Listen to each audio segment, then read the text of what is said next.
8월 14일 이번 주 금요일에는 국내 택배 산업이 시작된 지 28년 만에 처음으로 택배 없는 날이 시행이 됩니다. 코로나19 이후 택배업계는 특수를 누리고 있지만 택배 노동자들은 과로사하는 일들이 잇따라 발생하면서 근본적인 대책이 필요하다는 목소리가 나오고 있는 상황인데요. 오늘 인터뷰 시간에는 전국 택배연대 노동조합의 유성욱 사무처장 연결해서 택배 노동자들의 근로 현장에 대한 이야기 나눠보겠습니다. 안녕하십니까? 네, 안녕하세요. 네, 이틀 뒤인 14일은 택배 노동자들의 첫 공식 휴가라고 볼 수 있을 것 같은데요. 네, 맞습니다. 택배 없는 날은 어떤 의미가 있다고 생각하십니까?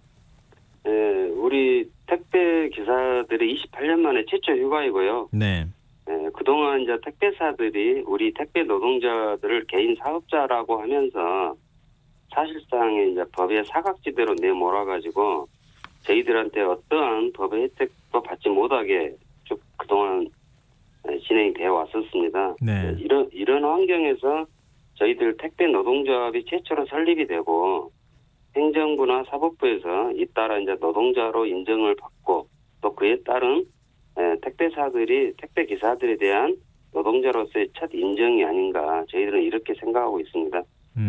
비록 하루의 휴가지만 노동자로서 노동자성을 인정받는 의미가 있다 이런 말씀이신데요. 네, 맞습니다. 모든 택배 기사님들이 다 쉬실 수 있는 건가요? 네, 그렇습니다. 아마 대부분의 택배 기사님들 다 쉬시게 되고요. 네. 다만 저희들의 제안을 받지 않은 쿠팡, 중소형 택배사들의 해당 기사님들은 쉬지 못하고 일을 하신다고 들었습니다. 여기에 대해서 저희들은 매우 안타깝게 생각하고 내년에는 이 모든 택배 노동자들이 다 쉴 수 있도록 저희들이 더욱더 노력할 생각입니다. 근데 사무처장님도 지금 택배회사에서 근무 중이시죠? 네, 맞습니다. 처장님도 쉬시나요? 네, 저도 가족들하고 같이 1박 2일 지금 여행을 다녀올까 이렇게 생각 중입니다. 이렇게 쉬시는 게 얼마 만이에요? 제가 택배 일을 한 지 한 8년 됐는데 네. 아마 처음인 것 같습니다. 네, 그동안 가족들한테 너무 미안했고 네. 그래서 이번을 계기로 해서 우리 가족 모두 4인 가족 모두 함께 하는 시간을 갖는 게 굉장히 저한테는 큰 의미이고 기쁨이라고 생각합니다. 이 택배 없는 날이 이제 알려지면서 언론에서는 이게 택배 없는 날 직전에 물량을 많이 지금 배달을 해야 되는 상황일 수 있지 않겠느냐. 오히려 더 물량이 더 몰리지 않겠느냐 이런 걱정도 하거든요. 근데 저희들이 이번 주에 내려온 물량을 보니 이제 저희들이 그동안 쭉 홍보도 되고 또 문재인 대통령님께서 특별하게 언급도 해주시고 그래서 그런가 몰라도 전주와 다름없이 거의 똑같은 물량이 와서 저희들이 아주 좀 가벼운 마음으로 휴가를 갈 수 있게 된 게 아닌가 이렇게 고맙게 생각하고 있습니다. 네, 그럼 지금 이제 현장에서는 물량이 더 늘어나지 않았다고 말씀하셨는데 네. 코로나19 이후에 지금 온라인 구매는 계속 늘어났던 상황이 아니겠습니까? 네, 맞습니다. 이전과 비교할 때 어느 정도예요? 네네. 저 같은 경우를 보더라도 올 1월하고 7월을 제가 비교를 해봤거든요. 네. 근데 대략 한 30% 정도 늘어난 것 같고요. 배송 시간으로 보면 한 2시간에서 3시간 정도 더 연장된 것 같습니다. 그래서 저희들이 이제 또 피로도가 좀 누적되다 보니까 실제 체감하는 강도는 그 이상 그래서 2배 정도 더 힘든 것 같은 그런 상황입니다. 그럼 이제 택배 노동자분들이 이제 맡은 지역이 있잖아요. 네, 맞습니다. 물량이 늘어나면 무조건 소화해야 되는 겁니까? 그렇죠. 저희들은 이제 책임 배송 구역이라는 게 있어가지고요. 예. 저희들 외에는 다른 분들이 배송할 게 없어요. 그래서 오로지 저희들이 배송을 해야 되고 저희들이 하루 쉬게 되면 그 다음 날은 2배로 일을 해야 되는 그런 상황입니다. 그래서 저희들 택배사에 이제 대체 배송 직영 기사제 같은 걸 도입을 요청을 해서 저희들이 불가피하게 쉬게 되는 경우 또는 아프게 되는 경우에 택배사들의 어떤 직영 기사들이 대체 배송 해줄 것을 저희들이 요청을 하고 있는데 아직까지는 요연한 상태입니다. 근데 택배 노동자분들이 잇따라 과로사를 당하고 있다. 이제 이런 그 소식들을 제가 좀 저뿐만 아니라 많은 분들이 접하셨을 것 같은데요. 네네. 택배 노동자 과로사 대책위에서 기자회견을 열었다고요? 네, 맞습니다. 어떤 얘기들이 나왔습니까? 네, 저희들은 이제 이번 택배 노동자가 상반기에 지금 저희들이 확인한 게 한 5분 정도가 과로사로 사망하신 걸로 확인이 됐고요. 네. 네, 그래서 저희들이 거기에 따른 과로사 대책위원회를 지금 개최를 하면서 이번 택배 노동자 과로사 사망사고 관련해서 정부의 대책 마련을 위한 민간 공동위원회를 구성할 것, 또 네. 정확한 실태 조사를 실시해 줄 것, 그다음에 산재보험 전면 허용 등을 지금 요구하고 있고요. 네. 또 택배사들에 대해서는 어쨌든 코로나 사태로 인한 한시적인 분류도우미를 도입한다거나 지연 배송을 허용해라, 또는 비대면 배달 시 사고 책임을 전가하는 걸 금지해라, 또 폭염에 따른 대책을 마련해 줄 것, 그다음에 유족에 대한 사과와 보상 등 이런 것들을 지금 요청하고 있습니다. 근데 이 자리에 참석한 유족들은 분류 작업이 과로사의 주요 원인이다 이렇게 지적을 했다고 하는데요. 네네. 이 분류 작업이라는 게 뭐고 왜 이것 때문에 지금 과로사를 당해야만 하는가? 그 이유를 좀 네. 설명을 좀 해주십시오. 네네. 분류 작업은요, 저희들 이제 컨베이어 벨트에서 자신의 배송 구역에 온 택배 상품을 구분하는 작업입니다. 네. 이 작업은 대부분 오전 9시부터 시작이 돼서 오후 1~2시까지 해야 되는 작업이고요. 네. 저희 택배 노동자들 하루 노동 평균 시간이 12시간인데 분류 작업이 대략적으로 절반을 차지하는 업무예요. 네. 또 그것도 무임금으로 저희들에게 하다 보니까 전체적으로 이게 장시간 노동을 할 수밖에 없는 저희들이 구조인 거죠.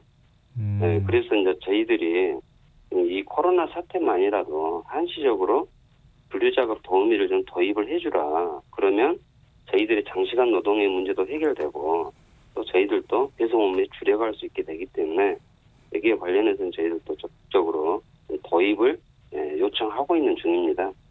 근데 지금 그 말씀하셨던 것처럼 도우미 말씀하셨잖아요. 네네네. 지금 사업자로 그동안에 이제 계속 분류가 돼 있었던 거고요. 네네. 근데 회사 쪽에서 볼 때는 사업자니 당신이 가져갈 택배 물건들은 당신이 정리하시오. 이런 취지인 건가요? 네, 맞습니다. 저희들이 하루를 쉬게 되면 네. 그 다음날 2배를 배송해야 되고, 그래서 불가피하게 쉬게 될 때는 저희들이 용차나 또 다른 대체 기사를 투입해서 저희들의 업무를 저희들 스스로 해결해 놓고 쉬어야 되는 상황이에요. 그런데 용차나 대체 기사를 투입을 하게 되면 저희들이 배송할 때의 임금보다 평균 2배에서 3배 많은 금액을 지불을 해야 이게 가능한 이야기거든요. 네. 네, 그래서 저희들은 정말 어지간하면 저희들이 쉬지 못하고 일을 할 수밖에 없는 어떤 이런 구조 속에 놓여 있는 겁니다. 근데 지난 4월 국토교통부에서 코로나19 대응 택배 종사자 안전 처우 개선 권고안을 발표하지 않았습니까? 네네네. 이 권고안 내용은 뭐고 지금 현장에서는 어떻게 이 권고안이 받아들여지고 있는지가 궁금하거든요. 그때 당시에 이제 국토부에서 택배사들의 사실 입장만 가지고 나온 권고안입니다. 그래서 그 권고안 자체가 저희들 현장에서는 전혀 권고안 이후로 현장에서 전혀 개선된 부분을 찾을 수 없었고요. 네. 네, 그래서 이번에 이제 그 국토부 관계자들과 함께 머리를 맞대서 2차 권고안을 준비 중이고 조만간에 국토부를 통해서 발표될 예정으로 알고 있습니다. 그래서 네. 그 2차 권고안에 대한 우리 택배 노동자들 기대가 상당히 큰 걸로 알고 있습니다. 정부에서는 좀 열린 자세로 그 협의를 하고 있습니까? 네네. 저희 이번 국토교통부에서 2차 권고안에서는 저희들의 입장을 좀 적극 반영하겠다. 이런 입장에서 저희들의 제안한 많은 부분들에 대해서 좀 열린 마음 상태에서 저희들과 논의를 하고 있는 상황입니다. 그럼 그 대책의 핵심은 어떤 게 되는 거죠? 방금 제가 말씀드린 그 분류작업 도우미 네. 도입이라든가 지연 배송을 허용하는 문제 이런 것들에 대해서도 굉장히 좀 전면적으로 검토하고 있는 그런 입장으로 알고 있습니다. 앞서 그 민간 공동위원회 구성을 네네. 해서 노동환경 실태 조사가 필요하다고 말씀하셨었는데요. 이게 어떤 방식으로 구성이 되고 어떤 것들을 주로 중점적으로 살펴봐야 되는 건가요? 저희들 택배 노동자 과로사 문제는 저희들 노동자의 문제가 아니라 이 정부와 기업, 노동자가 함께 좀 머리를 맞대고 진정성 있게 이 문제 해결을 위해 다 함께 같이 노력을 해야 된다고 생각합니다. 그래서 지금 오늘 영예인 의원께서 기자회견 시 발표한 내용들을 보면 작년에 산재 사고로 7분의 택배 노동자가 사망하셨다, 이런 또 발표도 저희들이 봤습니다. 네. 근데 먼저 그 노동부에서 먼저 저희들에게 이러한 실태와 관련된 조사를 저희들과 함께 현장을 좀 조사를 해서 택배 현장의 그런 문제들과 어려움들을 같이 좀 고민하고 같이 해결할 수 있는 그런 자리를 마련해야 되지 않냐, 저희는 이렇게 생각을 하고, 네. 노사정이 함께 이런 문제에 대한 대안을 고민한다면 실질적으로 그렇게 어려운 문제는 아닐 거라고 저희들은 생각하고 있습니다. 그리고 택배 노동자들의 열악한 노동환경 개선 그리고 권익보호를 위한 생활물류법 20대 국회에서 발의가 됐다가 그냥 폐기가 되지 않았습니까? 네, 이번에 맞습니다. 다시 발의가 된다고 들었는데요. 네. 일각에서는 화물법 수준에 불과하다 이런 얘기까지 나오는데 택배 노조에서는 어떻게 보세요? 거기에 대해서 이제 저희들 입장은 21대에도 어쨌든 통과 여부는 불투명하고요. 네. 그래서 작년에 미래통합당의 반대 때문에 통과되지 못했지만 올해는 어쨌든 더불어민주당과 국토부가 좀 강한 의지를 보이고 있어서 많은 기대를 하고 있고요. 비록 저희들 이제 법안 내용이 흡족하지는 않지만은 그 택배 노동자를 보호하는 법과 제도가 좀 전무한 상태에서 그나마 좀 이 법이라도 있어야 하는 절박함이 있는 거고요. 또 무엇보다 택배 노동자들의 가장 절박한 상황인 장시간 노동의 문제만큼은 택배부에서 반드시 해결됐으면 좋겠다. 그래서 올해 반드시 좀 통과돼서 택배 노동자들의 삶이 조금이라도 나아졌으면 좋겠다, 이런 생각입니다. 생활물류법이 제정이 되는 것 자체에 그것은 굉장히 큰 의미가 있는 거죠.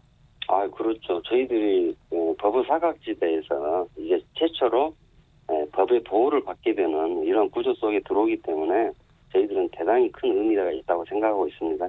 네.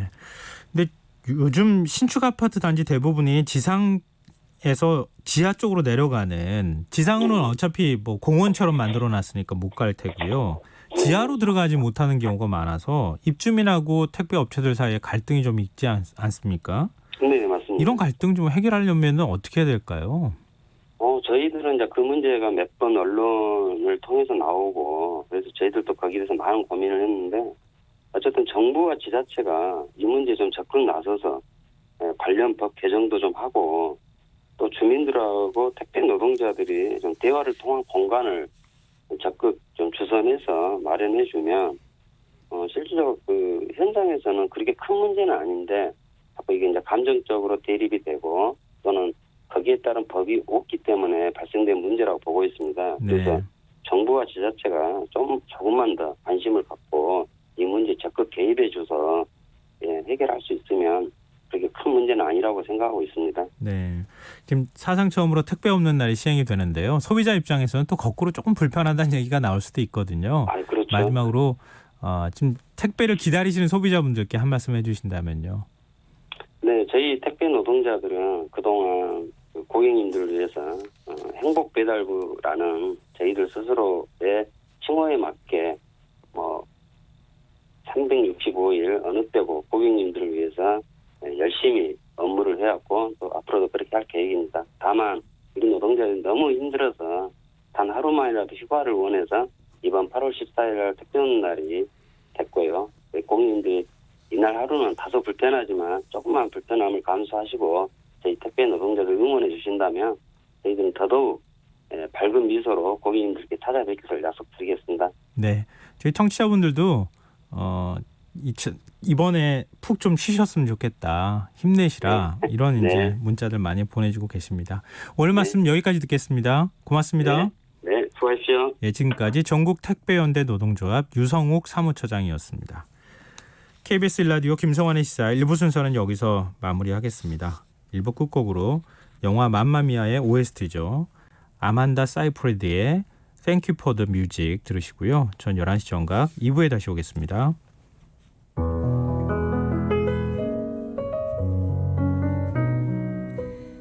I'm nothing special. In fact, I'm a bit